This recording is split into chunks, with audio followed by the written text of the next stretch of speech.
Sebanyak 27 SPBU di Jakarta kini sudah beralih fungsi menjadi ruang terbuka hijau. Salah satunya di SPBU Semanggi yang pada tahun 2009 lalu tempat ini merupakan SPBU dan kini sudah berubah menjadi taman.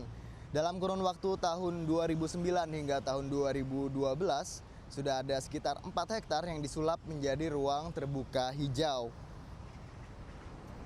Pemerintah Provinsi DKI Jakarta lewat Dinas Pertamanan dan Pemakaman menargetkan 19.900 hektar akan menjadi ruang terbuka hijau, sesuai dengan rencana peningkatan ruang terbuka hijau tahun 2010 hingga 2030. Nantinya 30% wilayah ibu kota akan menjadi paru-paru Jakarta.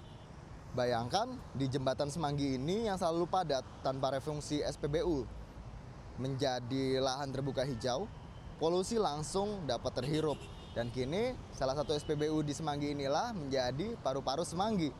Lewat refungsi SPBU inilah Gubernur DKI Jakarta Fauzi Bowo memperoleh rekor muri mengembalikan jalur hijau pada fungsinya, sama saja dengan mengembalikan hak warga Jakarta untuk dapat hidup sehat. Dan tanpa kita sadari, ruang terbuka hijau juga dapat meningkatkan kualitas hidup kita masing-masing. Dari Jakarta, Silvano Hajid, Rianto Eko, Metro TV.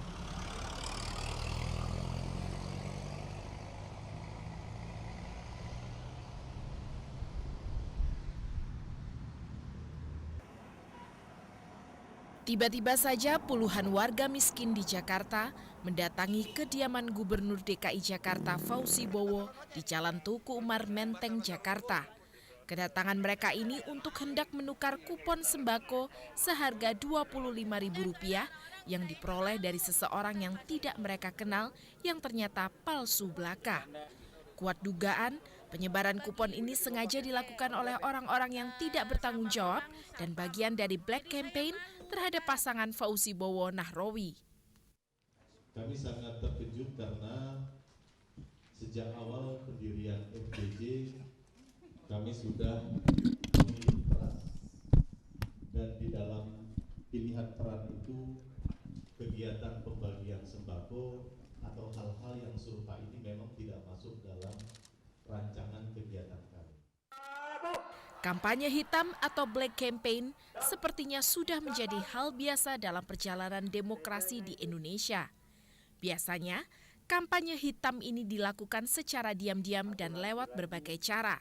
Saya udah 3 kali pilkada, 2 kali bupati, sekali gubernur. Ini pilkada yang keempat. Pengalaman setiap kali mau pilkada pasti muncul cerita aneh-aneh. Jadi kalau ada yang punya latar belakang nggak bagus, nggak usahlah ikut pilkada, pasti keluar semua. Nah, jadi serangan itu ada yang berdasarkan fakta, ada yang cuma fitnah. Jadi diemin aja. Nanti juga kalau selesai pilkada hilang sendiri. Salah satu bentuk yang diduga bentuk kampanye hitam yang menimpa sejumlah pasangan bakal calon gubernur adalah aksi demo di sekitar Bundaran Hotel Indonesia pekan lalu. Para pendemo menolak pencalonan Alex Nurdin dan Joko Widodo karena keduanya masih menjadi kepala daerah di luar Jakarta. Sedangkan beragam masalah ada di sana seperti korupsi dan keamanan. Ya biasa saja dalam masa kampanye, ada yang black campaign, negatif kampanye, tidak apa-apa, biasa. Masyarakat bisa menilai mana yang berita yang benar, mana berita yang tidak benar, mana yang black campaign, mana yang kampanye negatif. Saya kira bisa dipilah-pilah. Saya nggak akan nanggapi atau menyerang, enggak. Itu bukan tipe saya. Kampanye hitam tampaknya masih menjadi bumbu-bumbu yang selalu dipakai dalam setiap musim pemilu kada di Indonesia. Apapun bisa dilakukan demi menjatuhkan lawan. Inilah dunia politik di negeri ini. Tim Liputan Metro TV.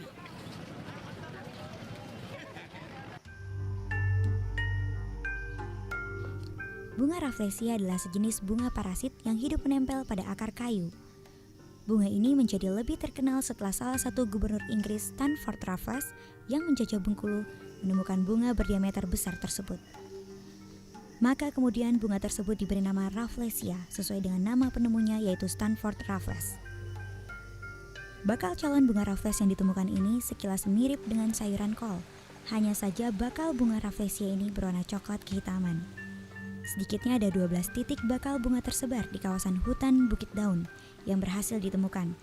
Namun tidak jarang bakal bunga rafflesia yang menjadi ikon Provinsi Bengkulu ini tidak jadi mekar karena ulah tangan jahil manusia.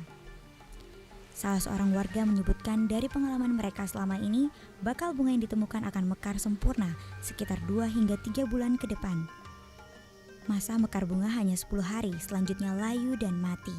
Namun kebesaran nama bunga Rafflesia arnoldi tidak sebaik dengan kondisi habitat yang kini kian terdesak oleh perambahan dan pembukaan ladang oleh penduduk. Dari Bengkulu, Safran Ansori, Metro TV.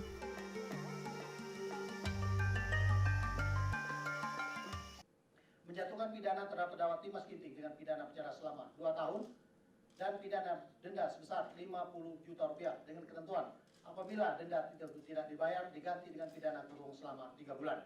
27 Februari 2012, Dimas Ginting, mantan pejabat pembuat komitmen Direktorat Pembinaan Pengembangan Masyarakat dan Kawasan Transmigrasi di Kemenaker Trans, mendapat vonis dari Majelis Hakim Pengadilan Tipikor. Dimas masuk bui karena melakukan penunjukan langsung PT Alfindo untuk proyek pengadaan dan pemasangan PLTS di Kemenaker Trans tahun 2008. Dan dari persidangan Dimas jugalah saksi-saksi mengungkap nama dan peran istri Muhammad Nazarudin, Neneng Sri Wahyuni. Dari setiap bagian divisi seperti marketing, admin, HRD itu mengajukan ke saya. Dari saya ajukan ke Bu Neneng. Dari Bu Neneng diajukan ke Pak Nazar. Setelah disetujui oleh Bu Neneng dan Pak Nazar, dikeluarkan melalui kasih. Ajuan itu harus diverifikasi sama yang di keuangan. Setelah itu diajukan ke Ibu Neneng Sri Wahyuni. Bu Neneng Sri Wahyuni langsung minta ke ACC ke Pak Nazar. Setelah di ACC Pak Nazar, langsung dikeluarkan kasir.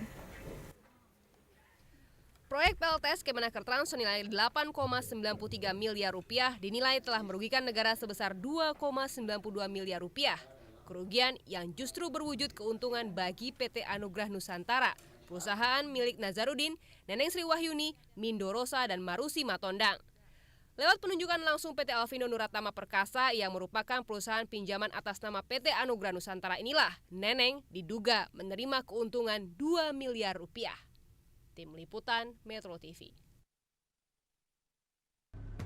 Nunun Nurbaiti didakwa memberi suap dalam bentuk cek perjalanan senilai 20,8 miliar rupiah ke sejumlah anggota DPR periode 1999-2004 melalui Ari Malangjudo.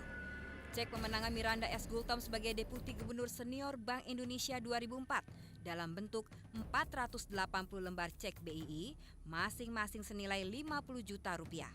Diberikan kepada anggota DPR periode 1999-2004. Hingga akhirnya 26 orang anggota DPR dijadikan sebagai tersangka, seperti Hamka Yandu fraksi Golkar, Dudi Makmun Murod, Endin Aje Suhaifira, dan Undu Juhairi. Apakah saudara saksi juga mengetahui bahwa Ibu Nunun dekat dengan anggota-anggota Dewan? Tidak, saya hanya tahu Ibu Nunun pasti punya banyak kenalan begitu saja. Kenalan di sini saudara benar-benar tidak mengetahui bahwa Ibu juga dekat dengan anggota-anggota Dewan? Tidak.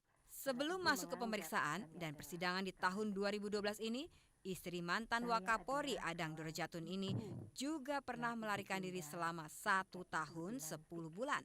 Terhitung 23 Februari 2010 hingga tertangkap di Bangkok 10 Desember 2011. Status buron disandang Nunun Nurbaiti sejak KPK meminta Kementerian Hukum dan HAM melakukan pencekalan terhadap istri mantan Wakapolri terhitung Maret 2010. Tetapi dalam persidangan Nun mengaku sudah meninggalkan tanah air sejak 23 Februari 2010. Dalam pengakuannya, Nunun juga mengaku meninggalkan Jakarta bukan karena melarikan diri, tetapi untuk berobat karena menderita gangguan saraf di kepala, berobat ke Singapura dan ke Bangkok, Thailand. Tidak hanya itu, dalam persidangan Nunun Nurbaiti juga kerap menjawab pertanyaan majelis hakim dengan alasan lupa dan beberapa kali persidangan ditunda karena alasan sakit. Dan yang cukup menarik, Nunun satu-satunya terdakwa di persidangan tipikor yang diperkenankan menggunakan kacamata hitam. Tim Liputan Metro TV.